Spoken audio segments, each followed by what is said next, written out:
The girl never expected that the man who had killed her in a past life would actually propose to her. Anna immediately turned him down, but the rejected man just burst out laughing. After all, in his eyes, Anna had no real say in the matter anyway. Soon, the king of this country rushed over and dropped to his knees before the crown prince of the most powerful empire. The king pleaded with Anna to accept the prince's proposal. Arnold assured her that this wouldn't jeopardize relations between their two nations, and that he simply wanted to speak with Anna privately. Of course, if she refused, he would resort to more forceful measures. With no way out, Anna had no choice but to head to Arnold's temporary quarters. Arnold laid out her current situation clearly. Freshly broken off from her engagement, and with no powerful backing to lean on, accepting his proposal was literally her only option. But Anna had lived through 7 lifetimes. In every single one, she had died because of the wars this very man had started. In her last life, he had even killed her with his own hands. Naturally, Anna had every reason to say no, but after giving it some thought, staying by Arnold's side would finally let her uncover why he kept starting those wars. So, Anna laid out her own conditions. Everything needed for the wedding had to be purchased through a designated merchant guild. After the marriage, Arnold would have to set up a venue for distinguished guests from various countries to network,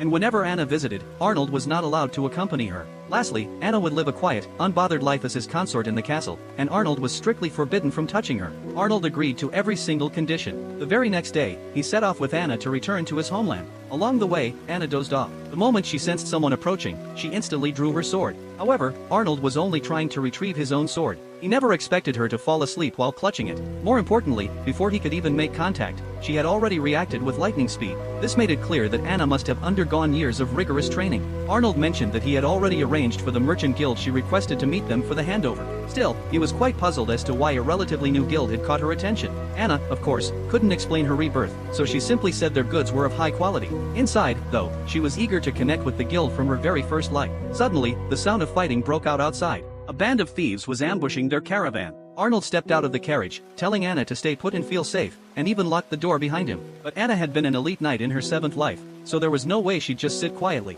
She casually pulled a hairpin from her hair, and picked the lock in a matter of seconds. Little did she know, by the time she stepped out, Arnold had already subdued the bandits. Although he hadn't killed them, many of the knights in their party had sustained severe injuries. Anna immediately rushed forward. She discovered they had all been wounded by poisoned weapons, so she quickly picked up a poisoned arrow to examine it. Within moments, from the scent on the arrow, she identified the toxin's composition. Upon learning that so many men were poisoned, Arnold felt a headache coming on. It would still take several days to reach the royal capital from here, and caring for these injured men along the way would be a massive hassle. He decided to raid the bandits' hideout to steal the antidote. Anna stated that she could synthesize the antidote herself. She simply gathered some herbs, and whipped up the cure on the spot. While everyone was still in shock, Anna, assuming they doubted her, sliced her own arm with the poison arrow. It was too late for Arnold to stop her. Anna applied the antidote to the wound, and explained to the group the ingredients and how to use it. Soon, all the injured men had the remedy applied. Anna continued gathering herbs nearby, as Arnold watched her, growing even more intrigued. How had she slipped out of a locked carriage, and what trick did she use to do it? And her obvious familiarity with medicinal herbs clearly marked her as a true expert in the field.